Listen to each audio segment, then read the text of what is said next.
সৌমি এবারে থামলো, নতুন করে কিছু একটা ভাবতে বসলো। কাউকে কোনো প্রশ্ন করতে না দেখে উৎসব নিজে থেকেই আবার বলে উঠল। তিশান ভাই, এবার তোমাকে আসল ঘটনাটা বলি। তিশান গভীর মনোযোগ নিবদ্ধ করে বলল। হ্যাঁ, বলো। যে মেয়েটার সাথে কথা বলে এলাম, কি যেন নাম, ধুরবাল ভুলে গেছি। ওর নামটা জানতে হবে না, আধার জানি না ও কোথ থেকে টপকালো। হোয়াটসঅ্যাপে দেখি একদিন নক দিল, তারপর কথা হলো টুকটাক। কথা আর কি হলো, ওই কয়েকটা ছেলের সাথে কি রিলেশন করেছে, ওর জন্য কতজন পাগল হয়ে বর্তমানে পাবনায় আছে, কে কে ওর জন্য জান প্রাণ সব উজাড় করে দিতে পারবে, সেসব গল্প শোনাতেই গেল, শুনতেই গেল। তা তা ঠিক আছে, আমিও খুব মনোযোগ দিয়ে সেসব শুনলাম, কারণ মেয়েটা দেখতে জোস, একদম বলিউডের নায়িকাদের মতো লাগলো থোবড়াটা। তা সব কি মেকআপ আর ফিল্টারের কামাল, নাকি সত্যি দেখতে সুন্দর? রাখো তো তোমার সুন্দর, ছবিতে দেখেছিলাম প্রিয়াঙ্কা চোপড়া, বাস্তবে দেখি পেতনি। হ্যাঁ মানে, তুই বুঝতে পারছো ভাই, পেতনিকে ঠিক কি পরিমাণ মেকআপ আর ফিল্টার লাগালে এই প্রিয়াঙ্কা চোপড়ার মতো লাগে দেখতে। নির্ভীক গম্ভীর গলায় বলল। কোনটা মেকআপ করা চেহারা আর কোনটা আসল চেহারা, তুই সেই পার্থক্যটা বুঝিস না। আর সব থেকে বড় কথা, তুই নিজেও খুব ভালো করে জানিস ওই মেয়ের সাথে তুই কোনো সম্পর্কে জড়াবি না। তাহলে অযথা কথা বলে বিষয়টাকে এগোতে গেলি কেন? তুই তো জানিস ভাই, চান্স পেলে আমার এই বিচ্ছু মার্কা মন ডান্স মারে। আমি ভেবেছিলাম একটু কথা বলি, কি আর হবে। এদিকে উৎসব নিজের মতন করে পুরো ঘটনা তিশান আর নির্ভীককে শুনিয়েই যাচ্ছে, আর প্রভা ভ্রুকুসকে ওর কথা শুনছে। এই ছেলেটাকে প্রভা যেমন ভেবেছিল এখন মনে হচ্ছে তার থেকেও বেশি ঘাপলা আছে এর মাঝে। সম্পর্ক বিষয়টা খুব হালকাভাবে নেয়। এদিকে নির্ভীক আর তিশানকে নিজের সম্পূর্ণ কাহিনী বলা শেষে প্রভার দিকে তাকালো, দুই ভ্রু উঁচিয়ে সন্দেহ কণ্ঠে প্রশ্ন করল। এই যে মাস্টারনি, ব্যাপার কি বলুন তো? সেই তখন থেকে দেখছি এভাবে হা করে তাকিয়ে আছেন। আপনার কথা শুনছিলাম। শুধু যে মেয়েটার একার দোষ দিলেন, কিন্তু ওকে সুযোগটা তো তৈরি করে দিয়েছেন আপনি। ওকে প্রশ্রয় না দিলে তো প্রশ্রয় পেত না, তাই না? একদম ঠিক বলেছেন, সুযোগটা ওকে আমি তৈরি করে দিয়েছি, কিন্তু আমি ওকে এতটা সুযোগ তৈরি করে দিইনি যে সোজা আমাকে নিয়ে বাথটবে নামার কথা বলবে। কথা হলো ৩-৪ দিনের মতো, আর এখনো তো একে অপরের সম্পর্কে কিছুই জানি না। আচ্ছা, আপনি আমাকে বলুন, যদি আমি আপনার সাথে কথা বলতাম, ধরুন আমি আপনাকে এই সুযোগটাও দিয়েছি, তাই বলে কি আপনি আমাকে এই কথাটা বলতে পারবেন? উত্তরটা দিতে প্রভাকে এক সেকেন্ডও ভাবতে হলো না। কখনোই না। দেখুন, প্রথমত আমার হাতে এত সময় নেই যে আমি অযথা একজনের সাথে কথা বলে টাইম পাস করব। দ্বিতীয়ত আমার কাছে সম্পর্ক বিষয়টা এতটা সস্তা না। এসব কি আজ আর এর সাথে কথা বলছি, কাল আবার ওর সাথে কথা বলছি, এসব কেন করতে হবে? ভবিষ্যতে যাকে জীবনসঙ্গী হিসেবে পাবেন তাকে কি উত্তর দেবেন? উৎসব গা ছাড়া ভাব নিয়ে বলল। আপনার যদি 10টা রিলেশনও থাকে, তাহলে যাকে জীবনসঙ্গী হিসাবে পাবেন দেখবেন তার 20টা ছিল। এই যুগে কেউ সিঙ্গেল থাকে না মাস্টারনি, সবার ইনবক্সে 4-5টা করে বাবুসোনা থাকে। কথাটা ভুল বললেন। সবার থাকে না। আমার নেই, সৌমির নেই। দেখলেন তো, চোখের সামনেই দুজন উদাহরণ পেয়ে গেলেন। খুঁজলে আরো এমন অসংখ্য মানুষ পাবেন। আপনি যেমন হবেন, আপনার জীবনের সঙ্গীও তেমনটাই পাবেন। এই কথাটা আমি বিশ্বাস করি। এখন দেখুন, আপনি নিজে এত রিলেশন করে বেড়াচ্ছেন, সেখানে একজন ভালো জীবনসঙ্গী আশা করেন কি করে? আগে নিজেকে ঠিক রাখুন। প্রভার কথাগুলো শুনে তিশান আর নির্ভীক দুজনেই হাসলো। নির্ভীক হাসলো তার কারণ ওর নিজের মানসিকতার সাথে প্রভার মানসিকতার বেশ মিল। তিশানও অবশ্য একই কারণেই হাসলো। এদিকে উৎসব বিস্ময় ভরা কণ্ঠে প্রভাকে বলল। আচ্ছা মাস্টারনি, আপনি আমার একটা প্রশ্নের উত্তর দিন তো। আপনার সব ভাবনার সাথে আমার এই হারামি বন্ধু ভাবনার মিল পাই কি করে আমি? আপনারা দু পিস সবসময় আমার কাছে যেটা যেটা সাধারণ ব্যাপার, সেটা অসাধারণভাবে ভাবেন। প্রভা আর চোখে একবার নির্ভীক এর দিকে তাকালো। নির্ভীক অবশ্য প্রভার দিকে তাকিয়ে নেই। নির্ভীকের ভাবনার সাথে যে প্রভার ভাবনার মিল আছে, এই কথাটা শুনে প্রভার বেশ ভালো লাগলো। স্মিত হেসে উৎসবকে বলল। একটু ভাবার চেষ্টা করুন, দেখবেন আপনিও ভাবতে পারবেন। আপনার সঙ্গগুলো খারাপ না, আপনিও মানুষটা খারাপ না, কিন্তু কয়েকটা চাল চলন একটু খারাপ। সেগুলোকে একটু গুছিয়ে নিলে আপনিও একটা চমৎকার মানুষ হয়ে উঠতে পারবেন। দিন শেষে কিন্তু আপনার মাঝে অনেক ভালো গুণ আছে, সেগুলোকে কাজে লাগান। প্রভার কথাটা উৎসবের বেশ ভালো লাগলো। সত্যিই কি উৎসবের মাঝে অনেক ভালো গুণ আছে, নাকি প্রভা মন রাখার জন্য এই কথাটা বলল? ইচ্ছে সত্ত্বেও কেন যেন প্রভাকে পাল্টা প্রশ্নটা করতে পারল না। মনে হলো যদি ওর সন্দেহটাই ঠিক হয়, থাক না এই দ্বিধাদ্বন্দ্ব। যদি ওকে সান্ত্বনা দেওয়ার জন্য হলেও বলে, তাও বলেছে তো। আপাতত না হয় এতটুকু নিয়েই ভালো থাকলো উৎসব। এয়ারপোর্টে উপস্থিত শিকদার পরিবারের সদস্যরা। প্রয়াসের রাতে ফ্লাইট আছে, ওকে ছাড়তেই সকলের এই অবধি আসা। পেশায় সে একজন নিউরোসার্জন। বিদেশে নিজের পড়াশোনা শেষ করেছে সে। পড়াশোনা শেষে দেশে ফিরেছিল। বিদেশে সে যে মেডিকেল কলেজ থেকে পড়াশোনা করেছে সেখান থেকেই সে চাকরির অফার পেয়েছে। আর সেই সুযোগটা হাতছাড়া করতে চায়নি প্রয়াস। পরিবার থেকেও এই বিষয়ে সমর্থন পেয়েছে। বাবা মার থেকে বিদায় নেয়ার পর প্রয়াস তাহমিনার কাছে এলো। মেয়েটা ফুপিয়ে কাছে। ওদের বিয়েটা পারিবারিকভাবেই সম্পন্ন হয়েছে, কিন্তু দুজনের মাঝে ভালোবাসাটা অনেক। প্রয়াস যদিও তা প্রকাশ করে না, বরাবরই সে গম্ভীর স্বভাবের। কাউকে যতই ভালোবাসুক না কেন সে সেটা প্রকাশ করতে চায় না, কেননা ওর মধ্যে ভালোবাসা প্রকাশ করলে অপর পাশের মানুষটা আশকারা পেয়ে যায়। আর এই আশকারা বিষয়টাই প্রয়াসের পছন্দ না। এখন যেমন তাহমিনা ওকে দেখে ভয়ে ভয়ে থাকে, ওর কথা মতো চলাফেরা করে, উঠতে বললে উঠে, বসতে বললে বসে। একবার আশকারা পেয়ে গেলে আর এমনটা করবে না। আর ওর কথার অবাধ্য হওয়া প্রয়াসের অপছন্দ, কিন্তু এই মুহূর্তে এসে আর কঠোরতা দেখাতে ইচ্ছে করলো না।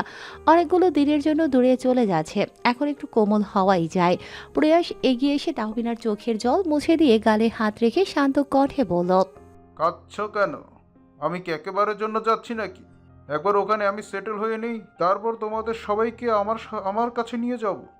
এই পর্যায়ে তাহমিনা শব্দ করে কেঁদে উঠল। প্রয়াস দু হাতে ওকে জড়িয়ে ধরে চুলের মাঝে আলতো করে নিজের ঠোঁট ছোঁয়ালো। তুমি ওখানে গিয়ে আমি ভুলে যাবে না তো? আমার থেকেও সুন্দর সুন্দর মেয়েদের দেখে আমার প্রতি তোমার ভালোবাসা কমে যাবে না তো? আমি কিন্তু তাহলে মরেই যাব প্রয়াস। প্রয়াস হালকা হাসলো। মেয়েটা ভয়ে আছে, প্রয়াসকে হারিয়ে ফেলার ভয়ে। এর জন্য হয়তো প্রয়াসের আচরণই দায়ী। যদি নিজের ভালোবাসাটুকু তাহমিনাকে দেখাতো, তাহলে হয়তো এই ভয়টা পেত না। তাহমিনা তো আর জানে না যে প্রয়াস নামের এই কাঠখোট্টা লোকটা ওর মতন কোমল একটা নারীর মায়ায় খুব বাজেভাবে ফেসে গেছে। নিজের স্ত্রী ছাড়া আর কোনো নারীর দিকে তাকাতে পারে না প্রয়াস।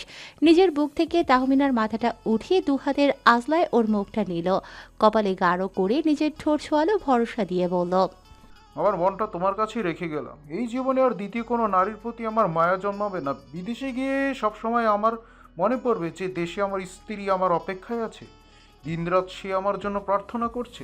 সত্যি? আমি মিথ্যে বলি না, তুমি জানো। তাহমিনার মুখে স্বস্তির হাসি ফুটল।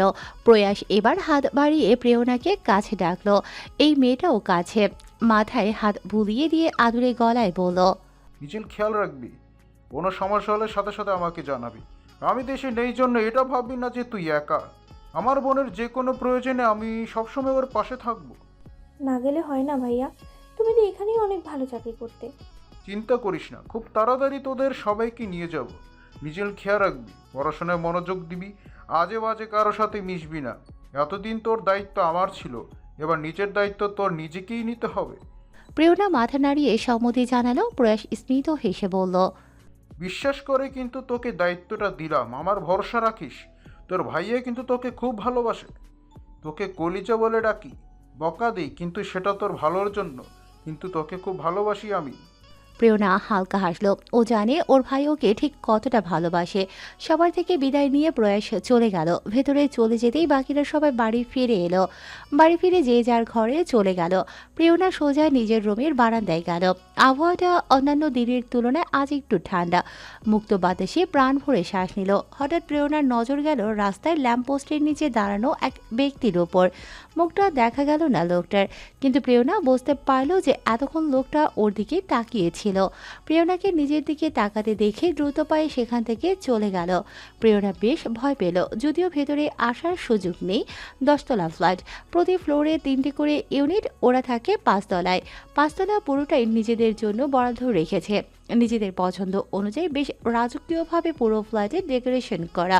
সবার রুমের ডেকোরেশন নিজেদের পছন্দ অনুযায়ী করা হয়েছে। সিকিউরিটির ব্যবস্থাও ভালো, বাইরের কেউ আসতে পারে না।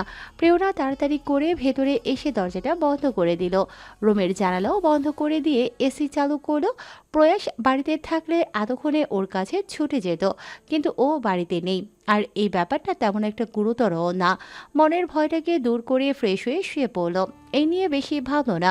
পার্কে একটা বেঞ্চের ওপর বসে আছে প্রভা, নির্ভীকের জন্য অপেক্ষা করছে। মনটা তার আজ ভীষণ খারাপ।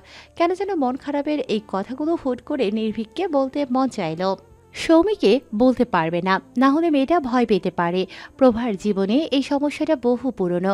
মন খুলে সব কথা বলার মতন একটা মানুষ পায়নি সে কখনো। সৌমি ওকে নিজের সব কথা বললেও প্রভা বলতে পারে না, কেননা সৌমিকেই ওর সামলাতে হয়। মেয়েটা তো ওর নিজের জীবনের সমস্যাগুলোই সহ্য করতে পারে না, প্রভার উপর নির্ভর করে থাকে। সেখানে প্রভা আর সাহস পায় না ওকে নিজের সমস্যার কথাগুলো বলার। হয়তো দেখা গেল এত চাপ নিতে পারল না, আর মেয়েটা যা ভীতু, ভয়ের চোটে হয়তো পরে ঘরে থেকে বের হতে চাইবে না। সেজন্য নিজের মনের কথাগুলো সব সময় প্রভাকে নিজের মনের মাঝেই লুকিয়ে রাখতে হয়। কিন্তু আজ কেন জানি নির্ভীককে বলতে মন চাইল। তবে চিন্তায় ছিল যে নির্ভীক আদৌ ওর ডাকে আসবে কিনা। ভয়ে ভয়ে ফোন করে একবার আসতে বলাতেই নির্ভীক রাজি হয়ে গেল। পাল্টা কোনো প্রশ্নও করেনি। প্রভার এসব ভাবনার মাঝেই নির্ভীকের কণ্ঠস্বর ওর কানে গেল। কি ব্যাপার, ম্যাডামের মন খারাপ মনে হচ্ছে? নির্ভীকের কণ্ঠস্বর পেয়ে প্রভা সেদিকে তাকালো। কাঙ্ক্ষিত মানুষটাকে দেখতেই মুখে হাসি ফুটে উঠল। আপনি এসেছেন? নির্ভীক ওর পাশে বসে বলল, কথা যখন দিয়েছিলাম তখন সেই কথার খেলাপ আমি করতাম না। আমার এক কথাতেই চলে এলেন আপনি? কিছু না বললেও চলে আসতাম। প্রভা ভ্রুকুসকে বলল, না বললেও আসতেন মানে? ফোন করে কিছু না বললে বুঝতাম কোনো সমস্যায় আছেন, কেননা কারো নীরবতাও আমার কাছে অনেক কথা বলে। তখন আমি নিজ থেকেই দেখা করতে চাইতাম। আপনি মানুষকে এত ভালো করে বোঝেন কি করে? প্রভার প্রশ্নে নির্ভীক আলতো হেসে বলল, যারা বুঝতে দেয় তাদেরকে বুঝতে পারি, যেমন আপনি। আর যারা নিজেদের ভেতরে সত্তাটাকে লুকিয়ে রাখে তাদেরকে বুঝিও না, বোঝার চেষ্টাও করি না। আপনি মানুষটা এমন অদ্ভুত কেন? অদ্ভুত না, শুধু নিজেকে প্রকাশ করি কম। কেউ আমায় বুঝতে চায় না, তাই সবার কাছে আমাকে অদ্ভুত মনে হয়। আপনি একটু বোঝার চেষ্টা করে দেখুন, বুঝতে পারবেন। এবার বলুন তো কি হয়েছে? আজ কিন্তু আপনাকে দেখে সেই বর্ষাকালের মেঘলা আকাশের কথা মনে পড়ছে। প্রভা উদাস গলায় বলল, মানুষ এমন কেন? কেমন? খুব খারাপ। কার কথা বলছেন? অনেকেই আছে, তবে ক্ষেত্র বিশেষে সবাই খারাপ হয়। নির্ভীক স্মিত হেসে বলল। আজ বুঝলেন? প্রভা কোনো উত্তর দিল না। নির্ভীক পুনরায় বলল, কি হয়েছে এখন সেটা বলুন। রাত 8টা থেকে 9টা আমার দিনের শেষ টিউশন থাকে। এর আগে 6টা থেকে 7টা একটা পড়াই। এই সময় ক্লাস 9-এর একটা মেয়েকে পড়াই আমি। ওই সময় প্রায় প্রতিদিনই বাড়িতে ওর বাবা না হলে মা থাকে, কিন্তু আসছিল না।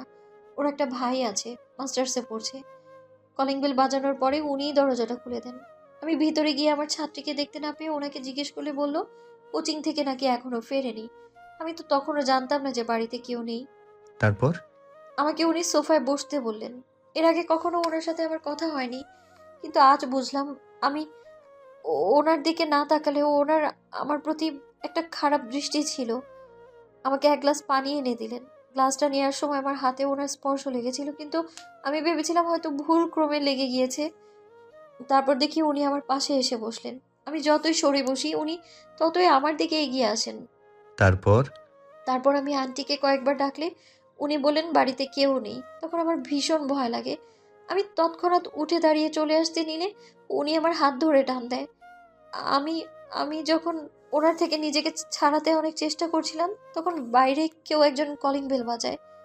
তারপর উনি আর আমার সাথে কিছু করেননি, কিন্তু আমাকে হুমকি দিয়েছেন যে এই কথা যদি বাইরে বের হয় তাহলে আজ উনি যেটা করতে পারেননি সেটা সত্যি করে দেখাবেন। রাগে নির্ভীকের রক্ত টকবক করে পড়ছে যেন। তার মুখ দেখে বোঝার উপায় নেই যে তার মনের মাঝে এখন কাউকে খুন করতে চাওয়ার মতন রাগ উঠেছে। কিছু বলতে নেবে তার আগেই প্রভা পুনরায় বলে উঠল, এতটুকু যদি থাকতো তাও হয়তো মেনে নিতাম, কিন্তু এরপরে আরো জঘন্য একটা ঘটনা ঘটেছে আমার সাথে। নির্ভীক দুই ভ্রু কুঁচকে উৎসুক কণ্ঠে বলল, কি? ওই ঘটনার পর খুব ভয় পেয়ে গিয়েছিলাম আমি। তাড়াহুড়ো করে আমি বাড়ি থেকে বেরিয়ে এক প্রকার দৌড়ে রাস্তায় এসে একটা বাসে উঠেছিলাম। আগে ওই সময়টাতে সৌমিরও একটা টিউশন থাকতো, কিন্তু এখন আর ওরটা নেই, ফলে আমাকে রাতে একাই বাড়ি ফিরতে হয়। একটু পরে প্রচণ্ড ভিড় হয় বাসে। অবশ্য আমি নিজেও বসার জায়গা পাইনি। একটু পর খেয়াল করলাম কেউ একজন ইচ্ছে করে ঠেলে আসছে আমার সামনের দিকে। আর তার একটাই উদ্দেশ্য, কোনো মতো আমায় স্পর্শ করা। আমি ব্যাগটা দিয়ে কোনো মতে তার স্পর্শ থেকে বাঁচতে চাইছিলাম, কিন্তু আমি পারিনি। শেষে আর কোনো উপায় না পেয়ে আমি মাঝ রাস্তাতেই বাস থেকে নেমে পড়ি। কিন্তু নামার আগে লোকটা খুব বাজেভাবে আমার কোমরে। নিজের কথাটা আর শেষ করতে পারল না প্রভা, চোখ দিয়ে দুফোঁটা অশ্রু গড়িয়ে পড়ল।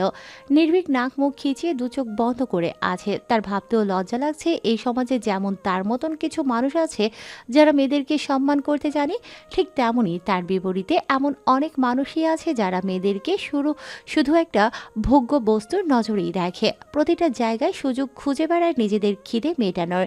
বেশ কিছুক্ষণের প্রচেষ্টার পর অবশেষে নির্ভীক নিজের রাগটা একটু নিয়ন্ত্রণে আনতে সক্ষম হলো। শান্ত কণ্ঠে প্রভাকে বলল। এই অল্প পরিচয় কি আমাকে একটু হলেও ভরসা করা যায়? নির্ভীকের হঠাৎ এমন প্রশ্নে প্রভা একটু চমকালো। নিজের দিকে প্রভার বোকা বোকা চাহনি নিক্ষেপ করা দেখে নির্ভীক পুনরায় বলে উঠল। ভরসা করা যায় কি আমায়? করি তো। আপনি যে সময়টার কথা বললেন ওই সময়টাতে আমারও একটা টিউশন থাকে। আমাদের বাড়িও একই রাস্তায় পড়ে। রোজ আপনাকে বাড়ি পৌঁছে দেওয়ার দায়িত্বটা নিতে পারি আমি? প্রভা বিস্ময় ভরা কণ্ঠে বলল। আপনি কেন আমার জন্য কষ্ট করতে যাবেন?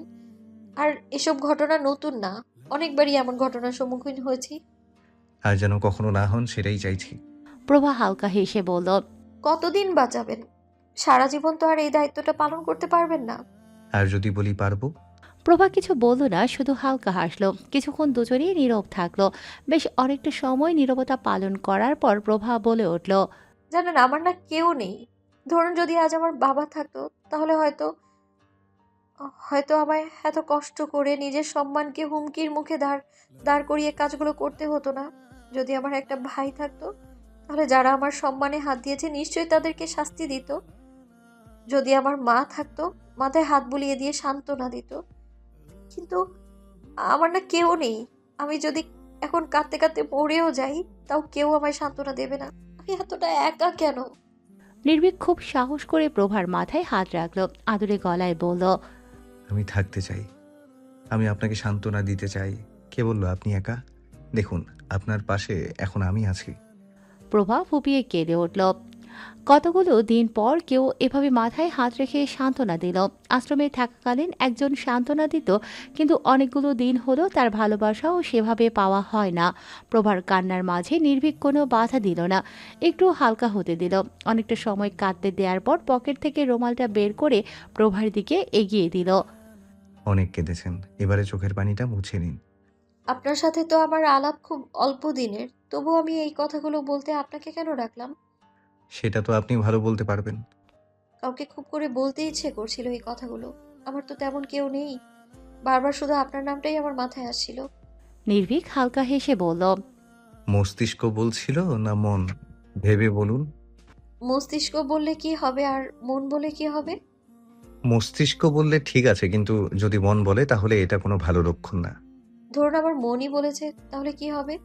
নির্ভীক তীর্যক হেসে বলল। হতে পারে তা কোনো ধ্বংসের শুরু, কিংবা কোনো ধ্বংসস্তূপের ওপর বেড়ে উঠতে থাকা এক সদ্য জন্মানো ফুলের গাছ। সেই ফুলের গাছ ফুটতেও পারে, আবার অকালে গাছটা মরেও যেতে পারে। প্রভা বিরক্তিমাখা কণ্ঠে বলল। একটু সহজ ভাষায় বোঝাতে পারেন না? এর মানে আমি কি বুঝবো? নির্ভীক মুস্কি হেসে বলল। জটিল বিষয়গুলো সহজ ভাষায় বোঝাতে নিন, জটিলভাবে বুঝতে শিখুন। মনের কথা বাদ দিয়ে মস্তিষ্কের কথা শুনুন। সব বিষয়ের স্বীকারোক্তি দিতে নেই, অনুভূতিদের লুকিয়ে রাখতে শিখুন। আর সম্ভব হলে আমার না বলার কথাগুলো বুঝতে শিখুন। নির্ভীক কলেজের জন্য বাড়ি থেকে বের হচ্ছিল নির্ভীক, সেই সময় পেছন থেকে সামিউল চৌধুরীর ডাক কানে ভেসে এলো। উৎসব নাকি রাস্তায় ওর জন্য অপেক্ষা করছে, সাথে তিশান আর নির্ভয় দুজনেই আছে। ওরা দাঁড়িয়ে আছে জন্য একটু তাড়াহুড়োর মাঝে নির্ভীক ছিল। জি বলুন। সামিউল চৌধুরী গম্ভীর কণ্ঠে বললেন। আজ তোমার মামার আসার কথা আছে। আমার তো কোনো মামা নেই। সম্পর্কটাকে অস্বীকার করছো? অদ্ভুত তো, যেখানে আপনার দ্বিতীয় স্ত্রী আজ অব্দি আমার মাই হয়ে উঠতে পারেননি, সেখানে আমি ওনার ভাইকে আমার মামা হিসেবে মানতে যাব কেন? বলুন, সামিয়া আর সাব্বিরের মামা আসছে। সামিউল চৌধুরী আর এই নিয়ে কথা বাড়ালেন না, আজেবাজে কথা রেখে তিনি আসল কথায় এলেন। বাড়িটা বিক্রি করে দাও। মিজান বলছিল বেশ ভালো দামে বাড়িটা বিক্রি করা যাবে, তারপর সেই টাকা দিয়ে দুজনে ব্যবসা শুরু করবে। ডাইনিং টেবিলে তখন পুরো পরিবার সকালের নাস্তা করছে, সবাই খাচ্ছে, অথচ একটা মানুষেরও এই খেয়ালটা নেই ওদের পরিবারের আর একজন সদস্য না খেয়ে চলে যাচ্ছে। ববিতা বেগম আর ওনার দুই ছেলে মেয়ে কৌতূহলী দৃষ্টিতে নির্ভীকের দিকে তাকিয়ে আছে ওর উত্তর শোনার জন্য। নির্ভীক স্বাভাবিক কণ্ঠে বলল, আমি তো আপনাকে বলেছি এ বাড়ি আমি বিক্রি করব না। একটা নতুন ব্যবসা দাঁড় করাতে পারলে আমাদের অবস্থা আবার ভালো হতো। মিজান আমাকে ওর ব্যবসা পরিকল্পনা বলেছে। আমার মনে হয় ব্যবসাটা দাঁড় করাতে পারবো খুব সহজেই।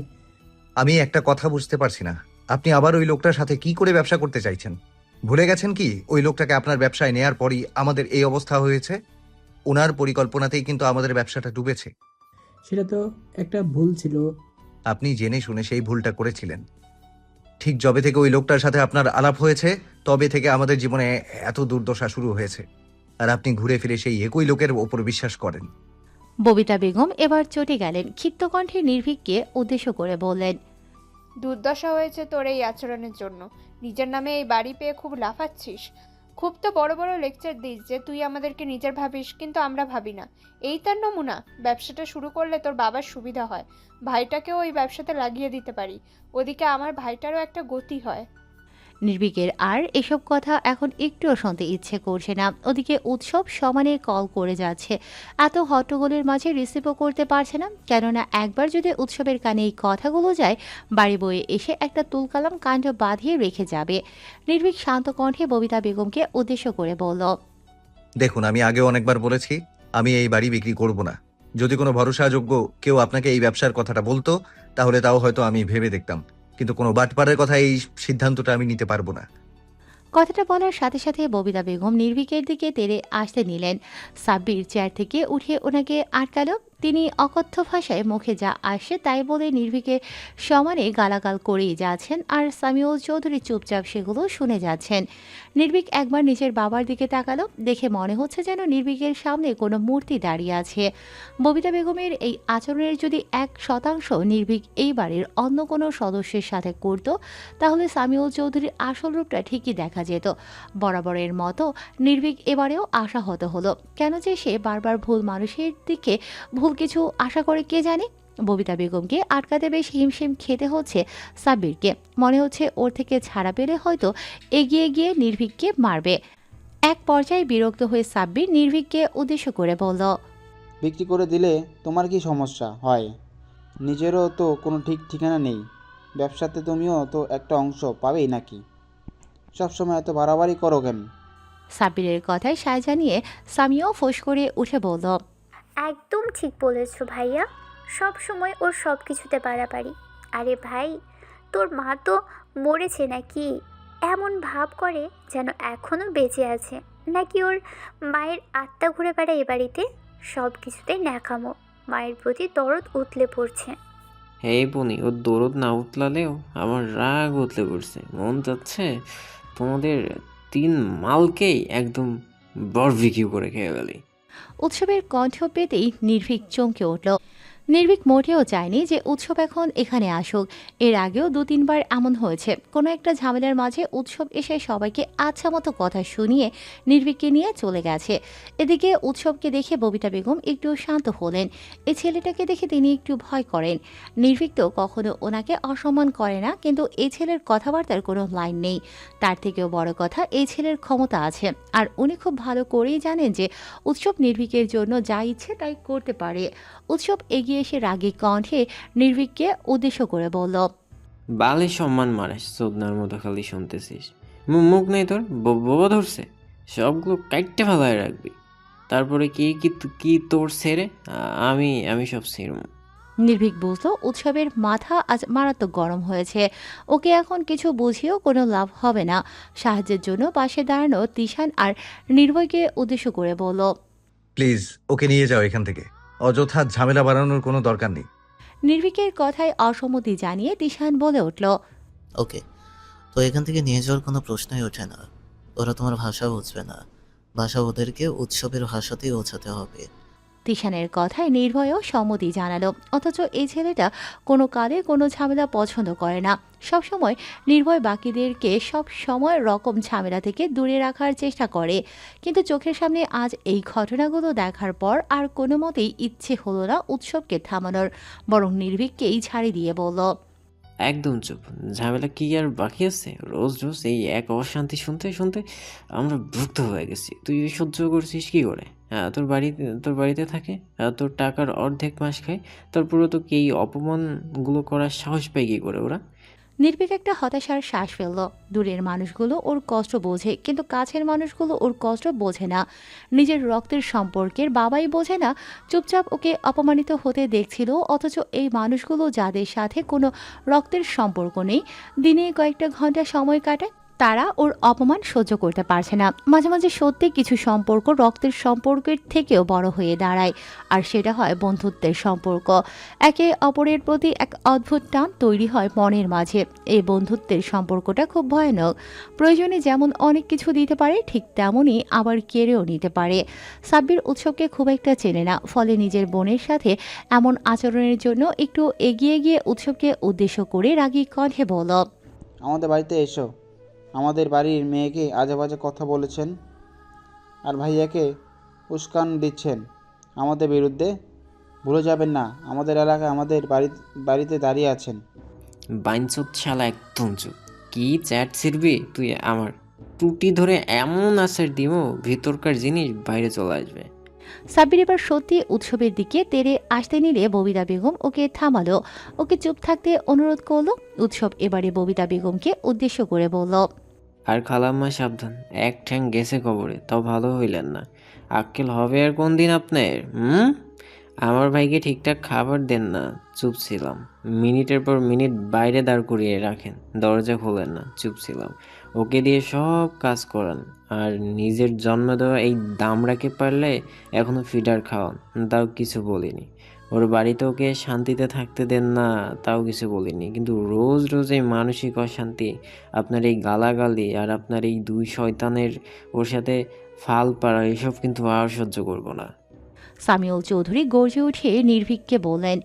তোমার বন্ধুকে থামতে বলো নির্ভীক। নির্ভীক হালকা হেসে বলল, সত্যিগুলো নিজের কানে শুনতে কষ্ট হচ্ছে, তাই না? কেউ তো আমার হয়ে কখনো কিছু বলে না, আজ ও বলছে। একটু বলতে দিন ওকে, নিজের ভুলগুলো বুঝুন একটু। একটা বাইরে মানুষকে দিয়ে বাড়ির মানুষকে অপমান করাচ্ছ। নির্ভীককে এবার কিছু বলতে না দিয়ে উৎসব নিজেই বলে উঠল, বাড়ির মানুষ যদি এখন নাকে তেল দিয়ে ঘুমায়, তাহলে তো বাইরের মানুষকে এসে অপমান করতে হবে, তাই না খালো? আচ্ছা, একটা কথা বলুন বলুন তো, আপনার বিবেক কি মরে গেছে? আচ্ছা, নির্ভীক সত্যি আপনার ছেলে, নাকি ওকে কোথাও থেকে কুড়িয়ে এনেছিলেন? এতদিন শুনে এসেছি ওই দামড়া সাব্বির নাকি আগের পক্ষের ছেলে। সত্যিও আগের পক্ষের ছেলে তো, নাকি নির্ভীকের মা মারা যাওয়ার আগে ওকে দিয়ে লাইন সেট করে রেখেছিলেন ওইদিকে?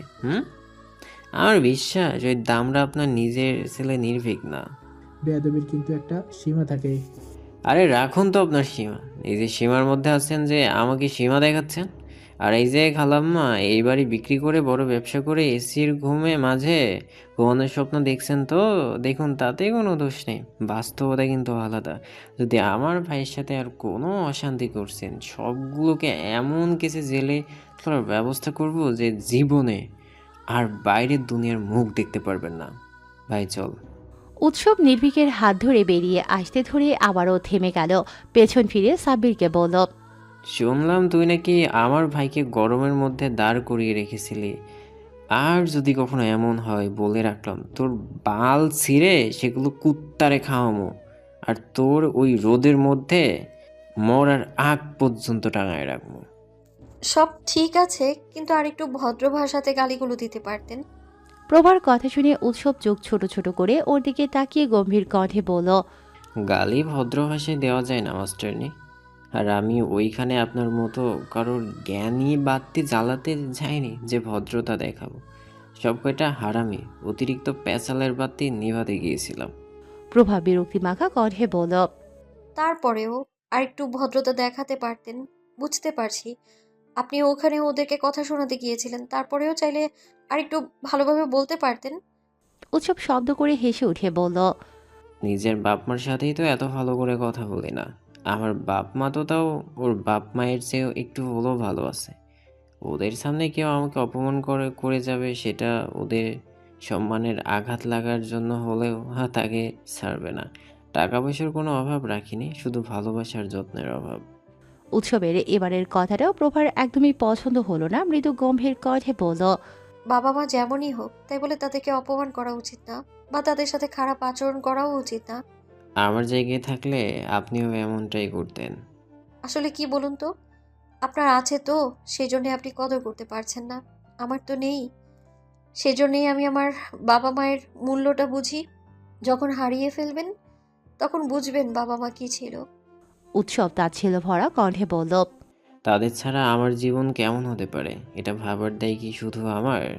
আমি ছাড়া তাদের জীবন কেমন হতে পারে এটা তো তারা ভাবে না। জানেন, আমি আমার মায়ের সাথে কথা বলতে গেলে আমার মা বিরক্ত হয়। আমার মা তার নিজের ঘরে আমাদের কারোর উপস্থিতি পছন্দ করে না। না উনি নিজের সম্পর্কে আমাদের কিছু বলেন, না আমাদের সম্পর্কে কখনো কিছু জানতে চান। আর এইসব করে আমার বাবাকেও ঠিক এমনই হয়ে গেছে। সংসারের প্রতি আমাদের দুই ভাই বোনের প্রতি উদাসীন। আপনি দেখেছেন যে ক্রমাগত কেউ আমাদেরকে অবহেলা করেছে, তার প্রতি আপনার ভালোবাসা আসবে মাস্টার নিয়ে। প্রভা এবারে বুঝলো ব্যাপারটাকে ও যতটা স্বাভাবিক ভেবেছিল আসলে ততটা স্বাভাবিক না। সম্পর্কে গাফলতি শুধু উৎসবের পক্ষ থেকেই না, বরং ওর বাবা মায়ের পক্ষ থেকেও আছে। কেউ অবহেলা করলে তো তার থেকে দূরে সরে যাই, কিন্তু এইখানে মানুষগুলো তো আপনার বাবা মা, তাই না? ওরা যদি আপনাকে কাছে টেনে না নেয়, জোর করে ওদের কাছে যান। আপনি যেহেতু ওনাদের সন্তান, মায়া ভালোবাসা দুটোই আছে আপনার প্রতি। প্রভার কথার প্রেক্ষিতে নির্ভীক বলে উঠল। নির্ভীকের কথার প্রেক্ষিতে প্রভা আর কিছু বলল না। হয়তো নির্ভীকের কথাই ঠিক, কিংবা হয়তো প্রভার ধারণাই ঠিক, কিন্তু আসলে যে কোনটা ঠিক সেটা প্রভার জানা নেই। তাই এই নিয়ে আর কোনো কথা তুলল না।